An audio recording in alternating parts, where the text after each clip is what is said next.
लगी बाद में काहे रोवत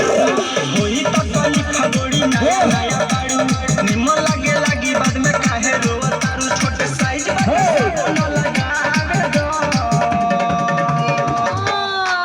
जनी हट ए गोरी सट आगे पीछे को के घुसावे दो जवानिया के मजा उठावे दो आगे पीछे को के घुसावे दो जवानिया के मजा उठावे दो अरे आओ ना आगे पीछे को के घुसावे दो आगे पीछे को म्यूजिक डीजे प्रिंस मोहम्मद आगे पीछे को घुसावे दो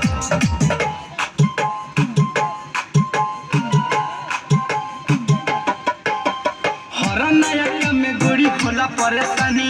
एगो तू न दान बड़ू नया बजवानी सुन तारू नया बजवानी हर नया काम में गोरी होला परेशानी एगो तू न दान बड़ू नया बजवानी धके हाथ से न पशु घरावे दो चाहता ना का अभी लोटा पूरा घोटा आगे पीछे को के घुसावे दो जवानिया के मजा उठावे दो आगे पीछे को के घुसावे दो जवानिया के मजा उठावे दो अरे बात बुझो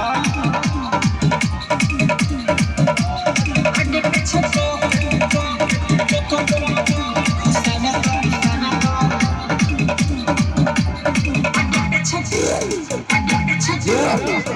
आगे पीछे को घुसावे दो चूड़ी पहने खाती कोले रोलू होला कहतारू अब सोनू सजन हो दुखला चूड़ी पहने खाती कोले रोलू होला कहतारू अब सोनू सजन हो दुखला बिजस अमित के सारा धापुराई दो हाय दिया गोरी सुनो ए गोरी सुनो आगे पीछे को के घुसावे दो जवानिया के मजा उठावे दो आगे पीछे को के घुसावे दो जवानिया के मजा उठावे दो माय गॉड कोई तो कली फगोड़ी नया नया बाड़ू निमन लगी बाद में काहे रोवत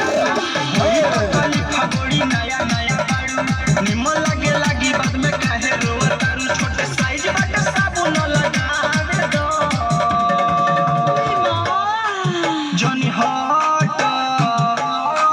ए गोरी सट आगे पीछे को के घुसावे दो जवानिया के मजा उठावे दो आगे पीछे को